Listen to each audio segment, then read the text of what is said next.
আসসালামু আলাইকুম প্রিয় ভিউয়ার্স, আশা করি সবাই ভালো আছেন এবং সুস্থ আছেন।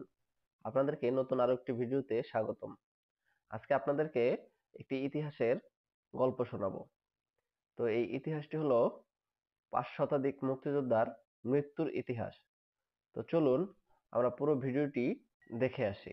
দিনাজপুর মহারাজা স্কুল মাইন ট্র্যাজেডি দিবস ছিল গতকাল 1972 সালের 6 জানুয়ারি। মহারাজা গিরিজানাথ হাই স্কুলের ট্রানজিট ক্যাম্পে ভয়াবহ মাইন বিস্ফোরণে 5 শতাধিক বীর মুক্তিযোদ্ধা শহীদ হন।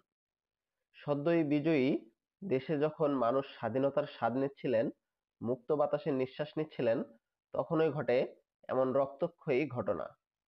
স্বাধীনতা পরবর্তী সময়ে ভয়াবহ এই মাইন বিস্ফোরণে একসঙ্গে 5 শতাধিক মুক্তিযোদ্ধা নিহত হওয়ার ঘটনা বাংলাদেশে এটি প্রথম ও একমাত্র।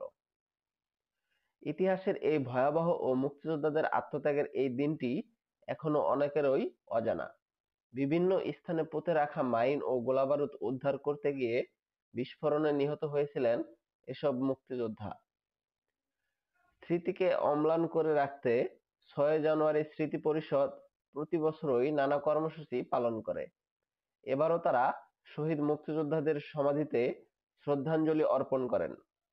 তাদের দাবি, মুক্তিযুদ্ধের স্মৃতি বিজড়িত এই ঘটনাটিকে পাঠ্যপুস্তকে অন্তর্ভুক্ত করার, যাতে করে আগামী প্রজন্ম দেশের অকুতোভয় বীর মুক্তিযোদ্ধাদের ইতিহাস সম্পর্কে জানতে পারে। 6 জানুয়ারি স্মৃতি পরিষদের নেতৃবৃন্দ জানান, 1971 সালে 16 ডিসেম্বর পাকিস্তানি হানাদার বাহিনীর আত্মসমর্পণের মধ্য দিয়ে দেশ স্বাধীন হয়। স্বাধীন দেশের বিভিন্ন স্থানে পাক বাহিনীর পুঁতে রাখা মাইন উদ্ধারের কার্যক্রম শুরু করেন মুক্তিযোদ্ধারা। দিনাজপুর শহরের উত্তর বালুবাড়ির মহারাজা হাই স্কুলে স্থাপন করা হয় মুক্তিযোদ্ধা ট্রানজিট ক্যাম্প।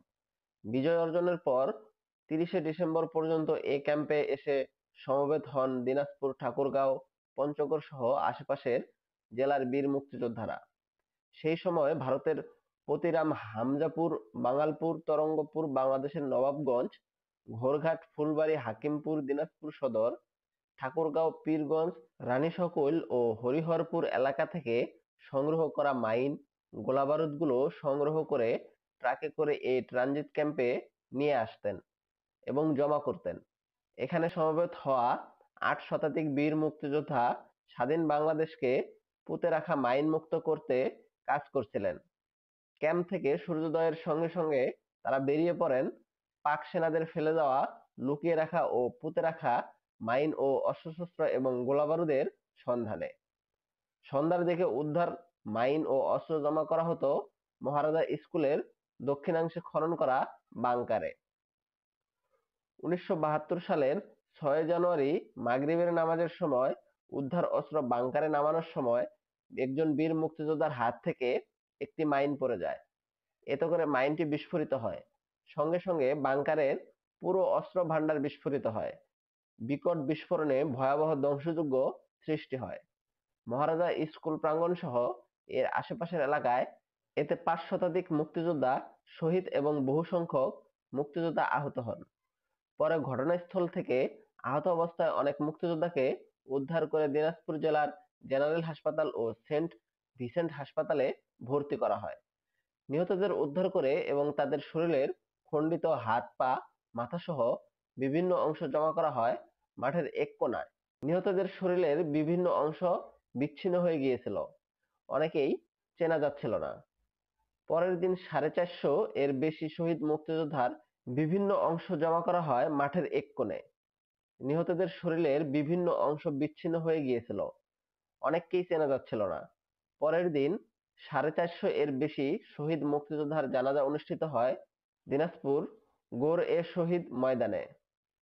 পরে নিহতদের সকলকে একসঙ্গে তেহেলগাজী মাজার সংলগ্ন এলাকায় গণকবর দেওয়া হয়। পরে আহতদের মধ্যে আরো 29 জন হাসপাতালে চিকিৎসাধীন অবস্থায় মারা যান। দিবসটিকে কেন্দ্র করে প্রতি বছর 6 জানুয়ারি স্মৃতি পরিষদ ও দিনাজপুর প্রেস ক্লাব বিভিন্ন কর্মসূচি গ্রহণ করে আসছে।